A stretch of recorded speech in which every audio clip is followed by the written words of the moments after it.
Better today, so I decided we're going to make a video about something I've wanted to talk about for a while now, and it is about the increasing prices of Magic the Gathering and actually Dungeons and Dragons as well on the distributor side and the LGS side. So this is something not a lot of people have been talking about. A couple of articles have come out. By the way, breathing is still a little bit weird, so excuse that if that becomes an issue, but the coughing has gone down by quite a bit. So this has actually been talked about. And by the way, feel free to talk in the chat, leave your comments. If this is something that you hate, if this is something that you know about already and you want to put in your input, go ahead and talk about it. I'm completely open ears, but I'm a little bit angry about this. So earlier this year in 2021, Wizards stated that the price of their freight shipping had spiked by around two times higher than it used to be, right? Which is considerable. So they're essentially saying that they're increasing prices. Thanks, Sergio. Merry Christmas to you guys as well. It is almost Christmas. We're like 10 minutes away here in Texas. So Merry Christmas to everyone watching. Now, I don't want to ruin your Christmas by talking about the increasing prices of Magic, but this is kind of important. We actually saw a Facebook post from a European LGS owner stating that the prices of packs have gone up for him by an entire euro for set boosters and for draft boosters. Now, that is in Europe, so it might be a little bit different than what we're experiencing here in the US. But keep in mind, Hasbro CEO Brian Goldner and the CFO Deb Thomas actually explained this during a quarterly earnings report on July 26th. The company is implementing price increases during the third quarter that should be fully realized by the fourth quarter, which is where we are now. And we expect this to offset the rising cost of freight and commodities we continue to see across the business. Now, this is just confusing, okay? Now, I get it, inflation and stuff, but think about inflation. Wizards has actually been, for every single quarterly report that they've had recently, not Wizards, Hasbro, has stated that Wizards has been reporting record profits every single time, right? So hasn't that offset the rising cost of freight and commodities? Now, this is surprising because this is the fourth, I think the fourth price increase we've seen from Hasbro. And this directly affects the LGS owners because the prices for LGS owners will increase on the distribution side, but that does not mean the LGS owner will increase the price of his products for the consumer. A lot of LGS owners are willing to take the hit. Now, why does this matter? This matters because many customers, including you and including me, have price memory, right? If we wanted to buy a Toyota Camry at $12,000 a year and a half ago, even though the used car market is super high right now, very hard to get a new car, we'd have to go in and buy that Toyota Camry for $17,000 or $18,000 now. We're not going to do it because our price memory says that $12,000 was the right price to pay for that car. When you go in to buy a draft pack and that draft pack is priced at $6 at your LGS, which is the cost of sets like Magic Origins, uh, Return to Ravnica. These are sets from 2012, 2013. Guilds of Ravnica is $5, even $4 in certain places. If you're going in to buy a draft pack of a new set and they're asking you to pay $6, you're not going to pay it. A lot of people won't. Now, some people are very valiant. They want to support their LGS. They're willing to do it. Most people will say, that's not worth it. I can get it on TCG Player for cheaper, which is almost always the case. With recent sets, what we've seen, even collector booster boxes and collector booster packs have actually gotten cheaper, right? So they're getting cheaper than what the LGS is paying for them. All right, I saw on Amazon recently they were selling the Crimson Vow collector boxes for $162 a box. I can tell you from from our distributor. I don't know if I should be saying this, but they were selling it for 174 to us, 174, 176 or something. That's the distribution cost.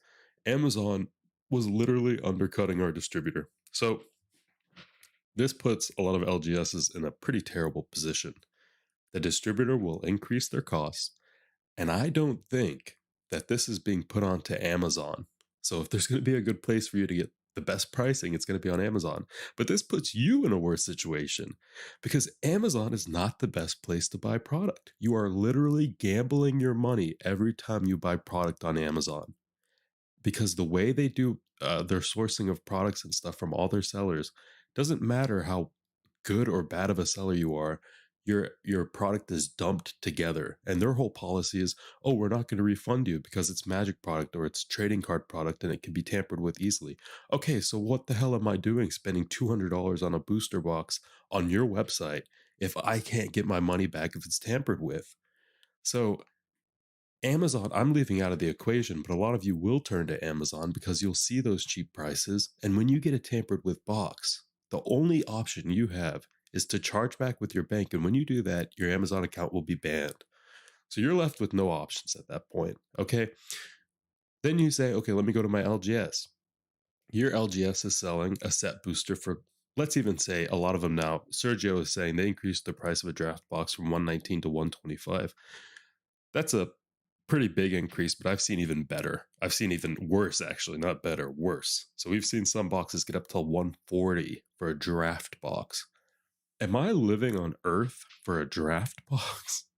I mean, when Double Masters 2 comes out, I would not be surprised to see some LGSs trying to sell that box for $450. It just doesn't seem like the game is getting cheaper in any way. It doesn't seem like there's any. Back in the day when Commander anthologies were released, you could get 400 card decks for less than $200. Think about that. And there were amazing precons. Kali of the Vast. So Heavenly Inferno was like a $300 precon. Um, Marin. What else was there? Freyalise. So you would get all those precons and you would save hundreds of dollars because that's what it was meant to do. And it wasn't sold out. I could buy it. My friends could buy it. We could all buy it. That's the way it should be. Okay. Nowadays, the prices on the distribution end are increasing. The prices for Amazon are decreasing. It looks like they're actually able to undercut LGSs and everyone else pretty much. So, what's the game plan here? They're saying that they're increasing the prices for these products because of increased cost of freight and commodities, but you're also reporting record profit.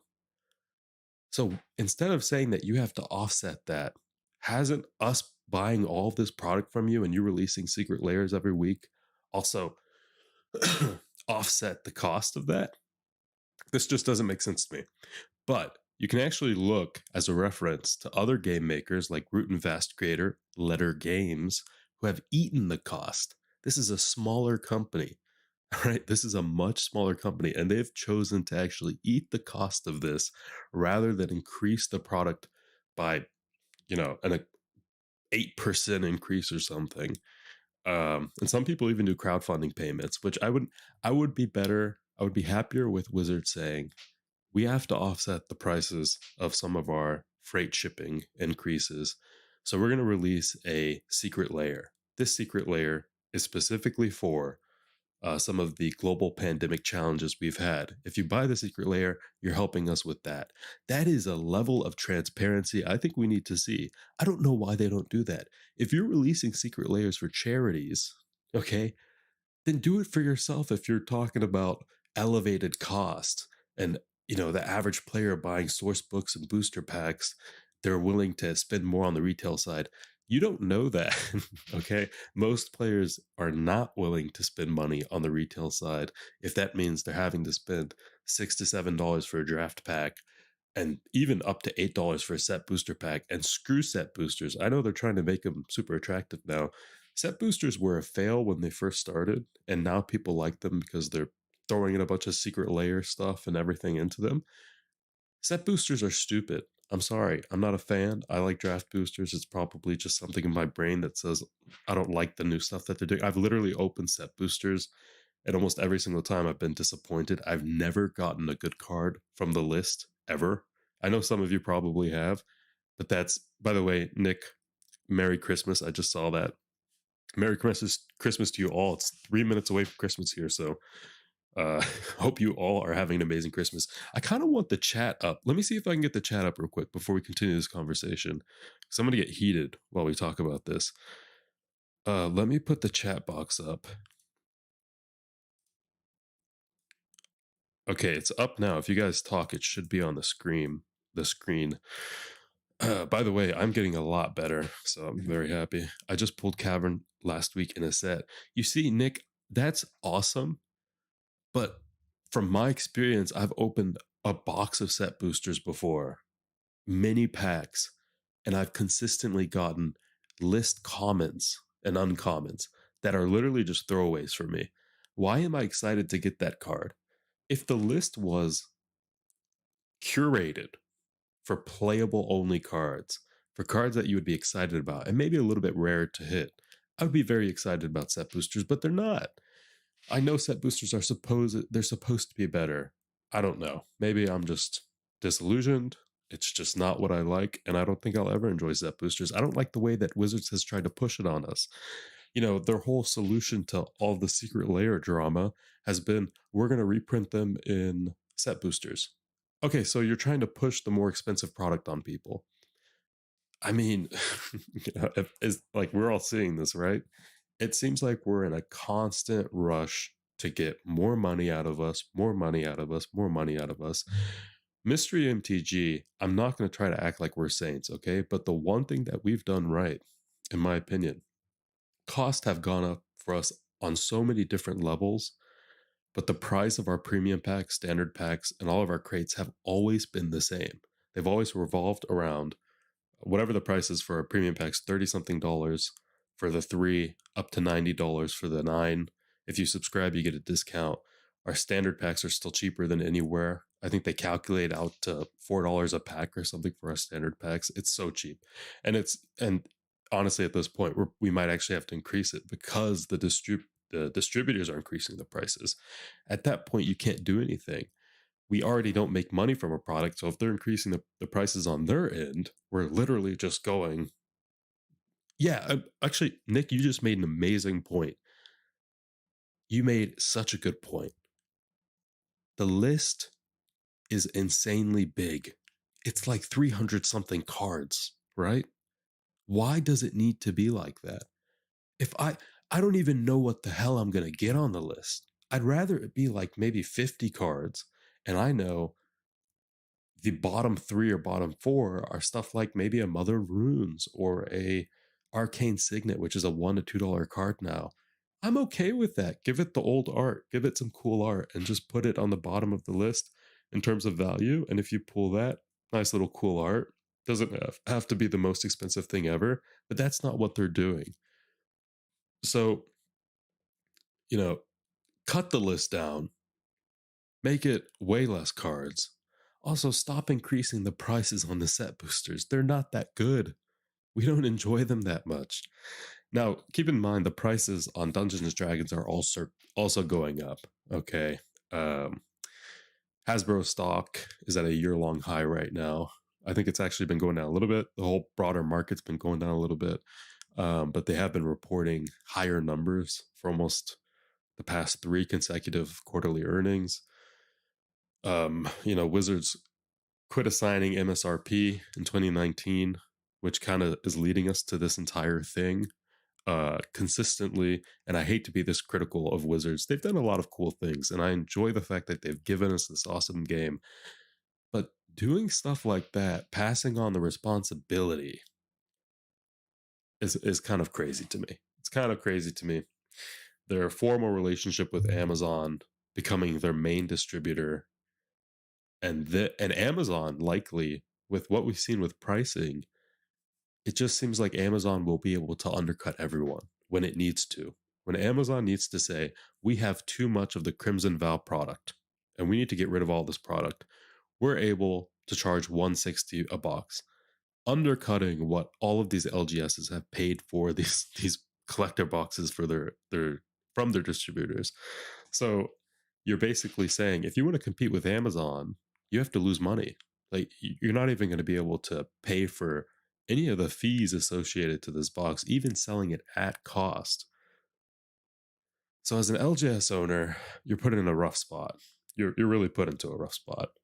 Um, and I think for Mystery MTG, when it comes to wanting to offer competitive prices when it comes to wanting to offer a lot of newer packs as well at a very cheap price, because that's what we want to do. We don't want to increase the prices. We want to be competitive with everyone, including Amazon.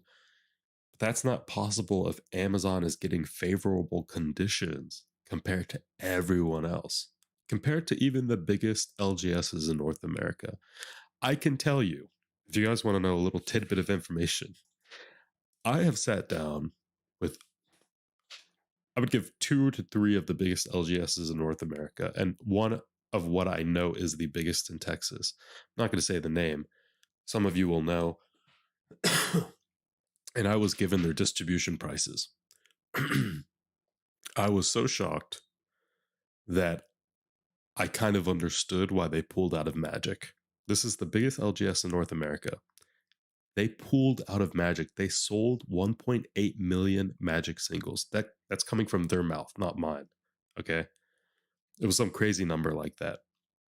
They sold their entire inventory as the biggest LGS in Texas, and they basically pulled out of Magic. It's a corner part of their store now, and they sell everything else. They sell a bunch of D&D dice, and that's all higher profit margin stuff. Okay, miniatures and paint, and it's all higher profit margin stuff. So they can stay in business, right? You can't blame them too much. But at some point, we have to say LGS has made Magic what Magic is. Okay, Amazon did not. There is no The Gathering at Amazon. Amazon's not going to open up a large section of their warehouse for all of you to come in and play EDH together. And Jeff Bezos is going to jump down and say, hey, I got a Krinko deck. Let's get some games in. That's not how it's going to work, okay? Amazon is going to sell you product for cheap. It's not going to be good quality. A lot of the times it's going to be damaged. Some of the times it will be tampered with. More often than not, you might not even know it's tampered with if the person who's tampering it is really good at it. You might get screwed. Someone's mom might get screwed buying their 11-year-old who just got into Magic a bunch of tampered with packs she didn't know. Weighed packs, resealed packs. If it's not directly from a distributor, and you don't know if it's from a distributor, if it's from Amazon, unless it's their pre-orders, but I'd still be careful with that. It's not worth it. You're getting something for cheaper, but you're not getting the guarantee. If you walk into my store, if you walked into Mystery Cards and Games, which are LGS, and you said, Alan, I want a box of Dominaria, I sell you a box of Dominaria. If there's any issue, if I give you the box and you say, Alan, there's a huge gash on the bottom of this box, because I'm an LGS owner and I know that reputation is important, I will say, well, I can discount the box. I'll take $20 off the top, or I can take it back and give you a full refund. Amazon's not going to say that. Amazon's going to say, okay, your packages or your boxes got damaged in delivery. Sorry, that's part of the TOS, or that's part of our terms. So Wizards is giving them favorable conditions. They're giving us worse quality. There's no MSRP. They're talking about global challenges. And we've also seen demand dip for a lot of the recent draft sets. Now, Morrow said that the Dungeons and Dragons draft boxes are some of the best selling that they've ever had, which I'm not surprised. It's D&D. A lot of actual Magic players didn't like the set. Wasn't as spicy as a lot of people wanted. I think now it's, looking back on it, a lot of people are enjoying it a bit more. But I'm not really happy with what I'm seeing on the whole price increase argument side, which in my opinion is why I'm really comfortable with us doing so much with older product, right? So to give you a direct quote, one thing that Brian Goldner, who is the Hasbro CEO, told his investors, given the strength in our business, the actions we've taken, combined with our global footprint, we continue to believe we can meet our full year targets. So he's essentially saying, even though there are global challenges, which is why we're factoring in all of these costs and the stuff, we're increasing the price for Magic, we're increasing the price for D&D, we're still going to try to meet these aggressive full year targets that we made, right? A lot of them made prior to the pandemic even happening. So that's just greed. I mean, you know, this article actually says, while the company didn't say by how much the prices of their products will rise, they did say that a 10% price hike would be a bit high. Can you imagine that? A 10% price hike would be a bit high. A bit. A little bit. I mean, that's like my grandma dumping salt into a soup, and I'm saying it's a bit salty. No, it's not a bit salty. It is salty, okay? This is an issue. You're killing LGSs, and now they're doing the stuff with Post Malone, and they're working with LGSs to get these events up and doing cool stuff like that. That's cool. That's great. But you, you're not. It doesn't help people get into the game. Okay, it doesn't. A lot of these new player products that they've been releasing have not done well. They just haven't. Wizards, you gotta keep in mind that the game can be overpriced, and it is overpriced now. The fact that, you know, at this point, a lot of LGSs charge more for their set boosters than you would have to pay for a Battle Bond booster pack. I mean, everyone's going to want to go buy Battle Bond instead. Why would you not? Battle Bond is a better set. A lot of these set boosters, like I said, like Nick said, the list is too long. The list is convoluted. There's a bunch of shit I don't want to see when I open a pack from the list. It's cool that I can go back in time and view some of these older sets, but these cards are not cards that I want to see from older sets. They're not special in any way. I mean, you know what? Let's open the list right now. We have the time. We have the energy. My energy is bouncing back. The medicine luckily has worked. COVID is leaving my body, hopefully. Please, please leave. So we're going to look at the list. The list MTG. Let's see if we can find the full list. Okay, I think we found it. And it has how many cards? Oh, geez. 600 something cards. There's like 600 cards in here. Release the Dogs is on the list. Create 4/1/1 white dog creature tokens. Then you have some cool stuff. Combustible Gearhulk. It's a mythic from Kaladesh. I love that. Sure, let's do it. And then you get the random shit like Ruined Stalactite. It was an equipment that no one played with. Equipment creature gets +1/+1, equip 2. Class 1. I mean, Frost Titan was a mythic M13, I think, was reprinted in the Secret Lair stuff. Not a very good card at all, but it's a mythic, I guess. So, Liliana's Devotee, uncommon from Core Set 2021. It's a zombie card. There's no theme to the list. There's no exciting point.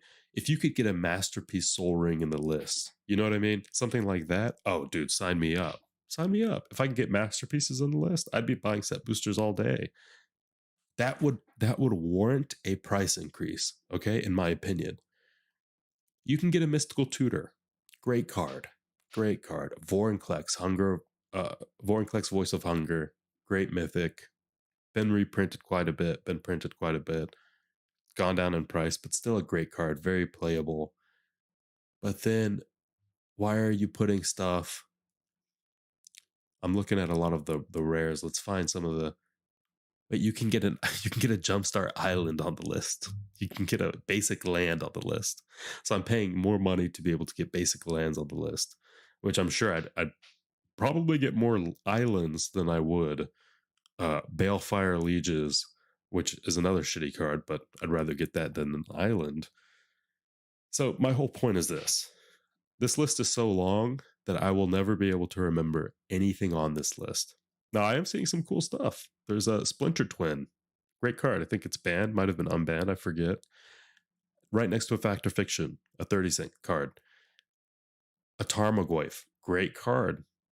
I've never seen it. I've opened a bunch of set boosters. Never seen it. I have seen Aura Shards out of a set booster. It's just, it needs to be smaller, okay? And it needs to have a guaranteed minimum value, in my opinion. Okay, the cheapest card on the list should be a $2 card. Should not be a 2-cent card. The reason I say that is because you're not guaranteed to hit the list cards. They're supposed to be rare. They are supposed to be rarer. Now, I think for newer set boosters, they've come out saying that the Secret Lair cards that are being reprint in set boosters are actually coming out in higher quantities. You'll be seeing them more often. It's like 1 out of every 8 or something, or 1 out of every 4 or something crazy is gonna be a reprint from a set, from a secret layer or something. Don't quote me on that, but you're gonna be seeing a more, especially those secret layer reprints in a lot of the set boosters for whatever set that's starting for. I think that's a cool idea. Kind of fixes the argument that happened with the Walking Dead stuff. They're finally fixing that. But it's like Wizards creating a bunch of issues that don't need to be created and then attempting to fix them. See what I'm saying? So, anyway, the whole point of this is about the price increases that we're seeing on the distribution end. Distributors don't care, right? Magic is a very high selling. Nick says, I have to consider myself lucky. I've cracked like a dozen set boxes and I pulled Cavern and Food Chain, but those other 10 boxes easily sucked. And that's the point. So, and this will always be the thing. This will always be the thing. It's always RNG, right? You can, and I can promise you this. I've opened enough draft boxes and a decent amount of set booster boxes to know that at least for the early iterations of set booster boxes, they were trash. They were not even comparable. You could sometimes get more rares. You could. But oftentimes I would be hitting just, I mean, garbage. Ton of uncommons that I didn't need. And then one really shitty rare. And then maybe I'd get a list card that was a common. And I'd be like, what the hell is the point of me paying more? What the hell is the point of my distributor charging me more for this pack when I got a better experience out of my draft pack? There was no point. And I think it's maybe my brain saying that I just enjoy the traditional experience that I've had with draft booster packs being just way better. We know them, we've opened them, there's nothing crazy about them. List or the set booster packs feel weird, they don't feel well thought out. They're trying to make them better now, but why didn't you do that market research before you did this entire thing? Threw set boosters at us and then turned out to be a flop. So it actually was a flop. A lot of you are thinking about Modern Horizons 2 set boosters. Not talking about that. We're talking about, it wasn't Zendikar Rising, was it? What was the first set with set boosters? Wait. First MTG set with set boosters. What set was that? Does anyone know?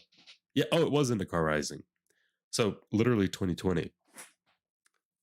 Set boosters for Zendikar Rising are so bad that we literally had partners throwing it into our purchases. I would be buying product from a big LGS. I'd say I want 10 cases of UMA. And they'd be like, you know what? Since you're buying all that, we're going to give you a case of Zendikar Rising set boosters. No one's buying them.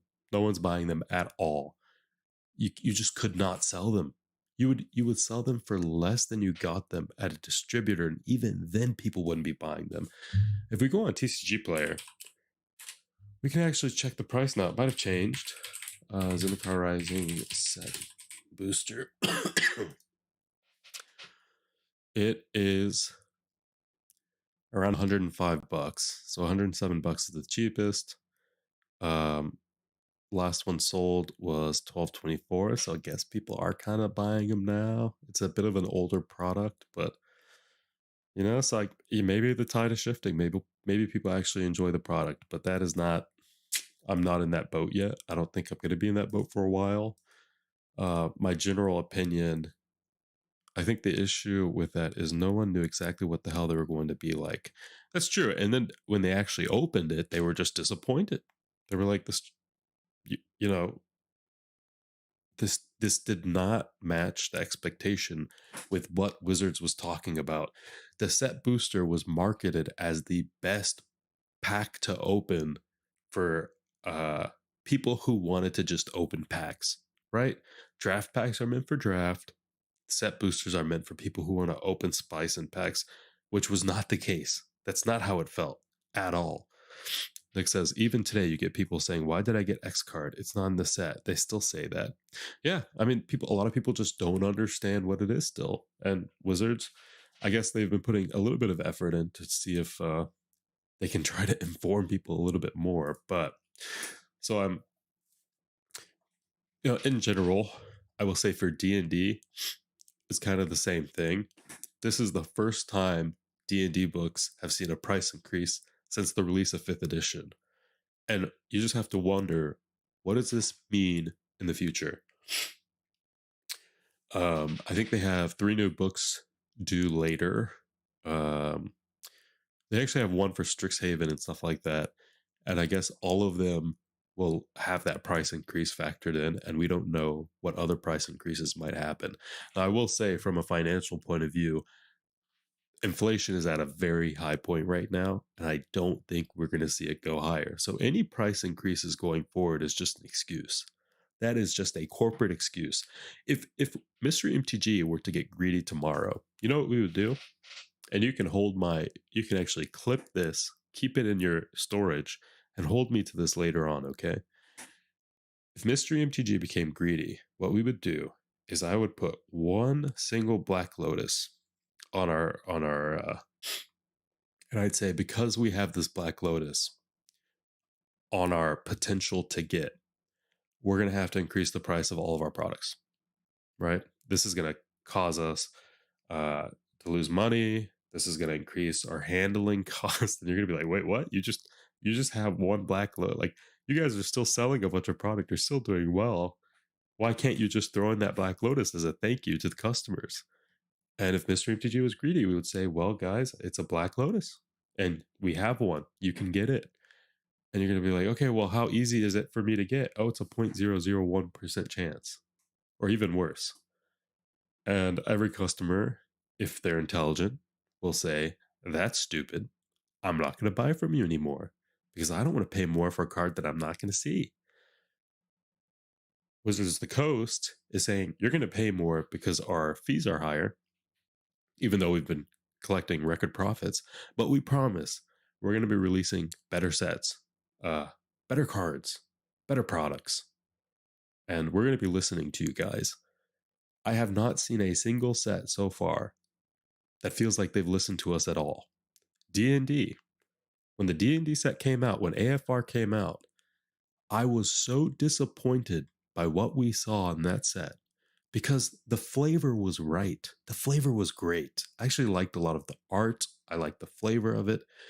But it just seemed like they didn't understand the players. They didn't understand, designing something around EDH, which is what AFR really was designed for. It was for EDH players, cards, because it was so set into RNG. I mean, it ruined the value of the set because a lot of cards just weren't playable anymore. They just didn't understand that these mechanics, or maybe they did understand. Gavin is not a stupid guy. I've met Gavin before. Gavin Verhey is a genius. Morrow is a genius. When I talked to Gavin Verhey, and I've actually communicated with him recently, he's such an intelligent guy. You talk to that guy, he knows everything about the game. He knows every card. He knows every mechanic. He can tell you the story behind every single card. So why do we get so many of these issues that it seems like Gavin would hear about that issue and say, we don't want to do that? But if you're going to increase the prices, and for a lot of sellers in Europe, a euro extra for set boosters and for draft boosters, whatever the percentage increase on that is for them, literally will kill their business because their market is not as strong as it is in the US. And because of Wizards rules, for some of you who don't get into the international buying and selling, with WotC distribution rules, you're not able to buy and sell product internationally. I cannot buy product from an LJS in Italy. They cannot buy product from me. We cannot ship to each other. You can do that privately. It's still not allowed, to be honest. You can get your license revoked. Your ability to buy and sell Magic product will be revoked if they find out. So obviously people get in trouble for that, and a lot of people do get in trouble for that. But the reason that the product is so much cheaper in Italy and Europe is because people don't buy it as much. So if you're increasing the prices across the board for every region and you're blaming the increase in price, this is what they're actually specifically blaming in their earnings report, is the increases in shipping costs with the freights, right? So let's get that out of there. That's what they're pinpointing when they're talking about this, right? So they're across the board increasing the prices. Okay, but you've also had record profits. All right, we've mentioned that. They've had record profits. But that isn't necessarily from Italy. In Italy, I doubt that they've done that well. In Italy, a lot of product goes unsold. They have different purchasing habits than we do in the US. A lot of product that we find to be very enticing does not sell out there. A lot of singles that are playable and staples here do not sell out there. So you're increasing the prices there, and what does that mean for some of the biggest LGSs in Italy? It means that they have to charge an insane amount for product that does not sell already. Okay. I've actually played with a lot of international players when I was abroad, and the market in certain places is so insanely different. If you guys want to know what I mean, I actually bought a Rise of the Eldrazi box in a country from an LGS I will not name because they still hold some old product that they sell very cheaply for $500. In the US, you cannot find Rise of the Eldrazi for less than $1.8 thousand. And I could get it for $500. I could probably get another box for $500 if I wanted to. Mystery MTG right now holds $300,000 worth of Magic product. We've been cutting through it really quick because we've been sending out so much product, but we have 300K worth of Magic product. And if I wanted to, and we don't do this, but if I was a bad actor in the space, I'd go to all these LGSs in Europe, all these, people who can't sell anything. And I'd say, look, you probably want to get out of Magic at this point, right? Let me just buy your inventory and just get out. Because why are they in it anymore? Why are any of us in it anymore if Amazon, if their major distributors are no longer the distributors we buy through? Their major distributors, Amazon. Amazon is getting the favorable conditions here. That is why they're able to do what they're doing right now when it comes to prices. Now, this isn't always true. There are some products that you see on Amazon that are more expensive than what you can buy at your local LGS, but that is very rare at this point, to be honest. Even Modern Horizons 2 collector packs or collector booster boxes will fluctuate between $330 to $380 on Amazon. So, depending on the day, you'll catch the price. That volatility with the way they handle pricing is the kind of stuff that puts stores out of business. You just go out of business.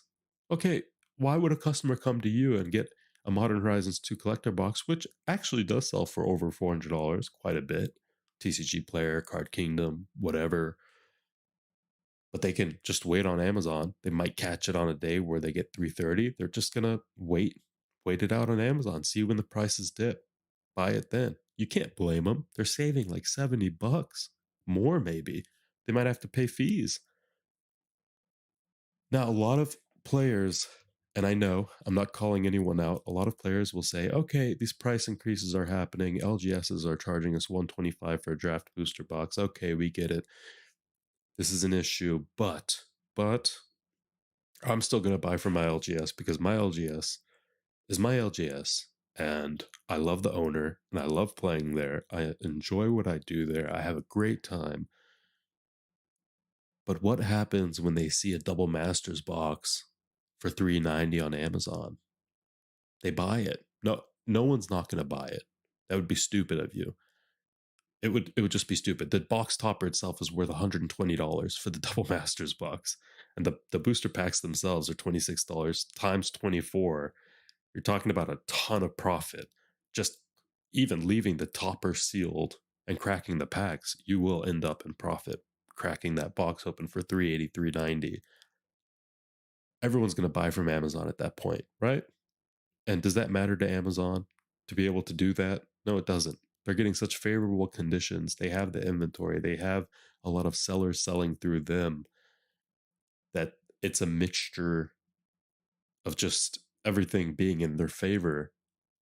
So even though you love your LGS, even though Mystery Cards and Games, our LGS is going to be designed for pack openers. It's going to have an area where you can literally stand somewhere and showcase the singles you're opening. You're going to love it. You're going to have fun. It's going to be like an amusement ride. It's going to be so great. But at the end of the day, if we're selling, let's say, Kamigawa collector boxes come out and they're not as good as everyone thinks. We have them for the cheapest being 180. Let's say we try to sell them for 180. Amazon also knows that it's not the greatest set, sells them for 160. Are you willing to spend that extra $20 per box to buy it from us? You might do that for one box, but if you want to buy 10, a lot of people do buy 10. I mean, it's Magic the Gathering. It's not a cheap game. A lot of us spend a lot of money on it. If you're going to buy 10, where are you going to buy it? You're going to buy it from Amazon. And you're not going to feel bad because you bought one from the LGS. And no one should blame you. There's going to be those internet warriors, those keyboard warriors that say, "Oh, screw you, you bought from Amazon." But I would love to see their transaction history. I know that they're buying from Amazon too. Okay. The fact that maybe they're not buying from Amazon for MTG product, but they are buying from Amazon for tables, chairs. And that puts other businesses, or yeah, other small businesses out of business. So it's this war that you cannot win against what is really just a monopoly. Hasbro has the power, has the potential to put the power back into the LGS's hand very easily. They're never going to do that because it doesn't make sense financially for them. It doesn't open the doorway for them to be able to flood product out like through Amazon and get a bunch of people to see it and pre-order and make a shit ton of money that way. It just doesn't work with LGSs. There's too much complicated stuff. There's a bunch of owners. There's a bunch of, you know, bureaucracy. There's a bunch of stuff going on that way. They could do it though. If it was a private company, I think they would do it. But it's not. It's a public company. It's owned by Hasbro. Their investors will say that, tomorrow, if they could get a 500% increase on their return for their investment, but they have to give up MTG, they would do it. They would say, okay, let's just get rid of it. Dump everything out. We get a 500% increase on our investments. Let's just call it a day. Get some dividends, call it a day. They don't care. They don't care about you. They don't care about our decks. They don't care about EDH. They don't care about the history of it. They don't have original MTG art hanging around their house. I literally had to spend $3,000 on a piece of original MTG art with a COA, a certificate of authenticity. And we're just going to be hanging it in our LGS. That's passion. That's loving the game and willing to support the artist and buying a piece of Magic history. But we don't have voting rights. Okay. So there's a difference there. Right. I would not be voting for price increases during a record profit year. That just literally doesn't make sense. So serious question. What should Santa eat off the cookie plate? A chocolate chip cookie, sugar cookie with sprinkles, Rice Krispie with sprinkles, all of them. Definitely all of them. I would probably be eating all of them. Unfortunately, because of COVID, my appetite is very low, though. Very, very low. So, Nick, what do you think? Let's talk about it, Nick. What do you think about the price increases for Magic? Have you felt them? And I think I want all of you to answer that if you can. In the comments, on Facebook, YouTube, Twitch, whatever. We have the live chat going right now, but some people will see this after the fact. I know this is a very long video. It's almost 45 minutes now, but have you felt the price increases? And funnily enough, a lot of the cards in these newer sets have actually been crashing in price. I mean, a lot of people, they get a bunch of rares that are basically bulk rares, bulk mythics. A lot of the D&D, the AFR stuff was selling for even the showcases that they were talking about the entire time. Sold for very, very little. Some of them are rebounding now, but you're asking us to pay higher prices for sets that have lower resale value. It's weird to me. A lot of it doesn't make market sense, in my opinion. Which is why I'm happy we started Mystery MTG. Because as a player, if I didn't own Mystery MTG, I would probably just be buying for myself. I would be getting 9-pack premiums. I would ask the company, as you can, by the way, if you don't remember this, you can do this, to exclude a certain product, which would probably be the newest product. Definitely the AFR set, collector packs, because I don't care about them at all. I would say exclude that for me. And I just enjoy opening Battle Bond and Dominaria and Amonkhet and Return to Ravnica and Core Set 2011, Core Set 2013, Core Set 2012, just going back through time. Battle Bond is such a fun set to open. Even Time Spiral Remastered, such a good set in my opinion. The way that landed, the cards being such good quality, the foils being so nice in the retro frame. Oh my god, it was a great set in my opinion. Times Power Remastered, hard to get. Supply wasn't there, but we did some epic streams with TSR. Prices have stayed similar for me in my area, which is true, and they might stay the same, which just means that LGSs are losing more money. That's all it means. I mean, what option do you have? If you keep the product in inventory by the end of the year, which is coming now, you have to pay more taxes on that product. You know what I mean? There's no way to win. There's literally no way to win. You will pay more. No matter what, you will end up paying for this. Uh, LGS owners, especially. For players, um, if you can catch it for a cheap price, get it. You know, it probably will screw over an LGS owner if they're selling a box for $80, and after fees and after overhead and after paying their employees, they're literally making nothing off that. So it's important to keep that in mind, but you can't ask the consumer to do anything about that. You have to talk to Hasbro. You have to say, like, what the hell are you guys doing to LGS owners? I know they're talking about the Post Malone and we're doing this for the WPN and we're doing this for the big events and we're oh come on. Well, I haven't seen anything with a big event that has caused a big splash in anything. Everything's been the same. Nothing feels exciting. What have they done recently that's been exciting? Nothing.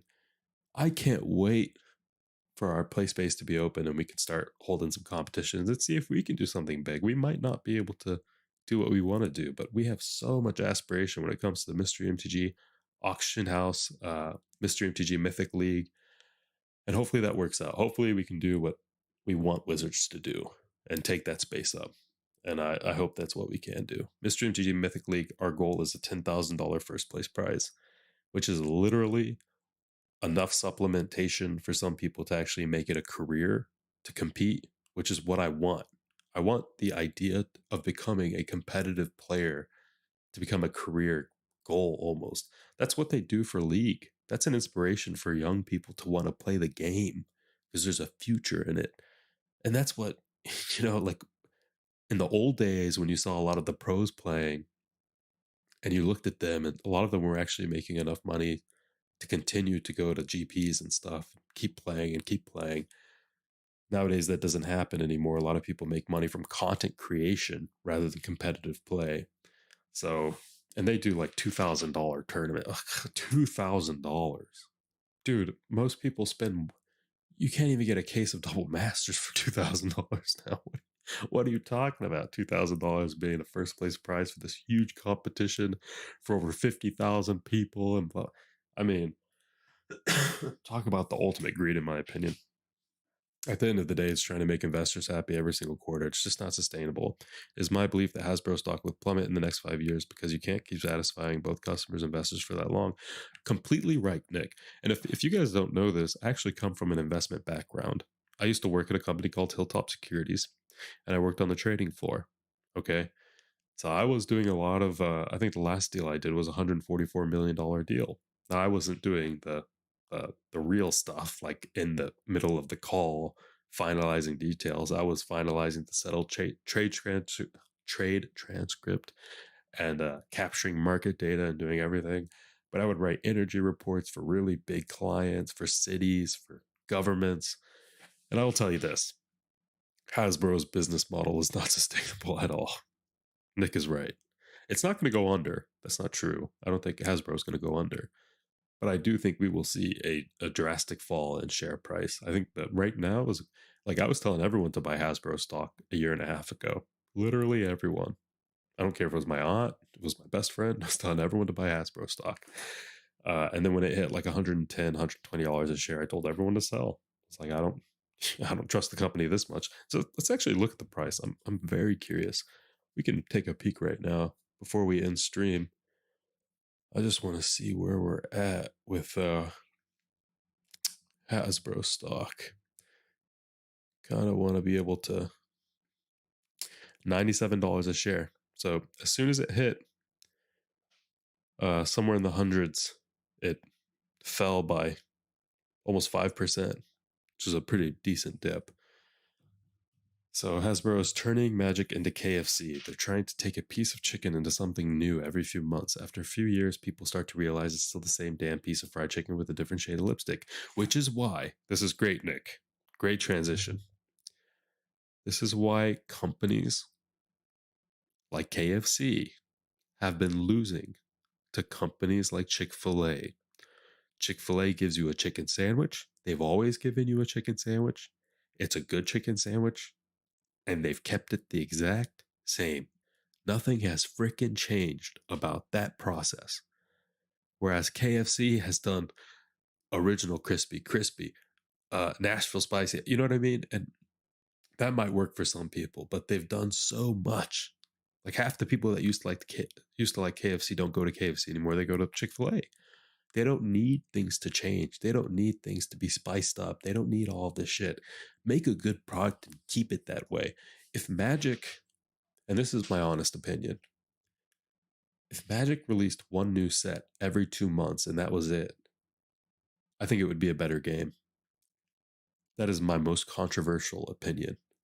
And I think if you did that, if it was one new set every 2 months, and then around every 1 month they release a supplemental product like Commander Anthology or Commander Collection Green or Commander Collection Black, we would be in such a healthy space. And if the players started to ask, if the players started to say, we want more product, then it's up to them to say, okay, well, it looks like at this point we have a lot of demand. Let's start to get more product out. That would only be possible if Wizards of the Coast was a private company. Unfortunately, it's not. This is what happened with Ubisoft and Activision when they were part of the same company.